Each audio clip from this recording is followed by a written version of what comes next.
Welcome to this CARM Training 5-minute micro-learning production. In this narrative series, we will be learning how to respond in confronting conversations. The situation involves a supplier who is having ongoing contractual concerns with a customer.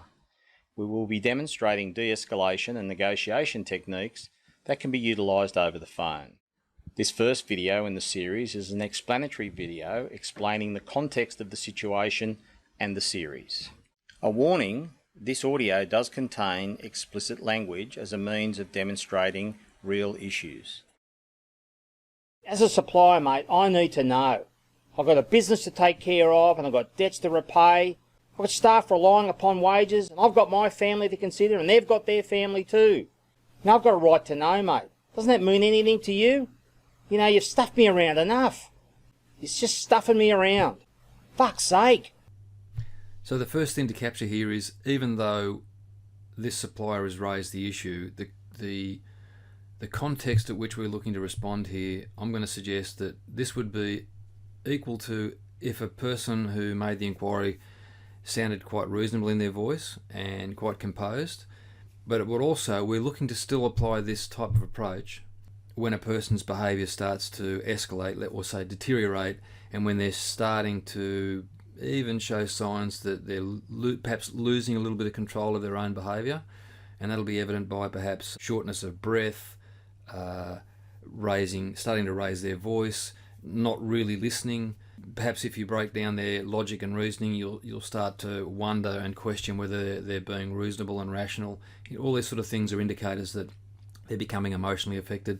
Of course, the alternative is they may just responding in a way that tries to put pressure on you because they actually want you to wiggle and they want you to feel uncomfortable and they want you to feel pressured because they really want something to be different.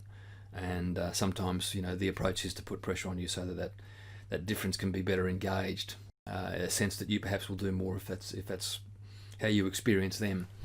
So we're going to look at how we might commence, and as we see in our staged approach, the beginning, we call this particular stage, and this is after we perhaps have already done some history checking and we've got all the details that we may know already about the relationship and about the background, and yet still we're going to suggest we go over some things to clarify things from the beginning. So this is part of our, let's say, our baseline of response. We'll call it primary engagement. We are going to look at all the skills, the focus on rapport and rapport building, and the constant efforts in maintaining that safe, respectful process between each other.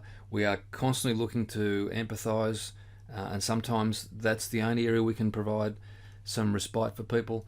But we're also looking to present our arguments, if there are arguments to be presented, in a way that will be more appealing for them to try and process. And usually, typically, in terms of a staged approach, our persuasion or our arguments usually are best left to the point where we feel a person's starting to, be prepared to listen. Okay, so let's start the process off.